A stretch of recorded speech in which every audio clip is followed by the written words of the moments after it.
श्री राधे। अध्याय 1 श्लोक 40। अधर्मा विभवात् कृष्ण प्रदुष्यन्ति कुल स्त्रियः स्त्रीषु दुष्टासु वार्ष्णेय जायते वर्णशंकरः। हे कृष्ण, जब कुल में अधर्म प्रमुख हो जाता है तो कुल की स्त्रियां दूषित हो जाती हैं और स्त्रीत्व के पतन से हे वृष्णिवंशी अवांछित संतानें उत्पन्न होती हैं। तात्पर्य: जीवन में शांति, सुख तथा आध्यात्मिक उन्नति का मुख्य सिद्धांत मानव समाज में अच्छे संतान का होना है। वर्णाश्रम धर्म के नियम इस प्रकार बनाए गए हैं कि राज्य तथा जाति के आध्यात्मिक उन्नति के लिए समाज में अच्छी संतान उत्पन्न हो। ऐसी संतान समाज में स्त्री के सतीत्व और उसकी निष्ठा पर निर्भर करती है। जिस प्रकार बालक सरलता से को मार्गगामी बन जाते हैं, उसी प्रकार स्त्रियां भी पतनोन्मुखी होती हैं। अतः बालकों तथा स्त्रियां दोनों को ही समाज में वयोवृद्धों का संरक्षण आवश्यक है। स्त्रियां विभिन्न धार्मिक प्रथाओं में संलग्न रहने पर व्यभिचारिणी नहीं होंगी।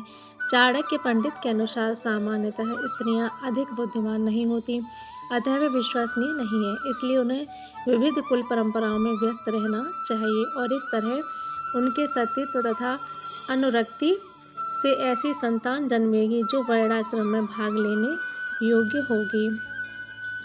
ऐसे वर्णाश्रम धर्म के विनाश से यह स्वाभाविक है कि स्त्रियां स्वतंत्रता पूर्वक पुरुषों से मिल सकेंगी और व्यभिचार को प्रश्रय मिलेगा, जिससे अवांछित संतानें उत्पन्न होंगी।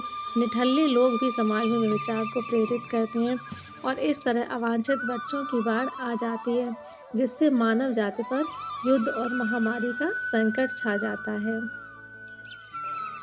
श्लोक 41। शंकरो नरकायैव कुलघ्राणां कुलस्य च पतन्ति पितरो होश्वा लुप्तपिण्डोदक क्रियाः। अवांछित संतानों की वृद्धि से निश्चय ही परिवार के लिए तथा पारिवारिक परंपरा को विनष्ट करने वालों के लिए नारकीय जीवन उत्पन्न होता है।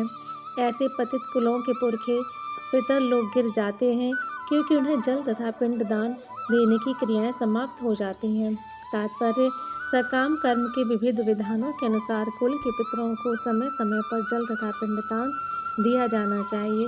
यह दान विष्णु पूजा द्वारा दिया जाता है, क्योंकि विष्णु को अर्पित भोजन के उच्छिष्ट भाग प्रसाद के खाने से सारे पाप कर्मों से उद्धार हो जाता है। कभी कभी पितरगण विविध प्रकार के पाप कर्मों से ग्रसित हो सकते हैं और कभी कभी उनमें से कुछ को स्थूल शरीर प्राप्त न हो सकने के कारण उन्हें प्रेतों के रूप में सूक्ष्म शरीर धारण करने के लिए बाध्य होना पड़ता है।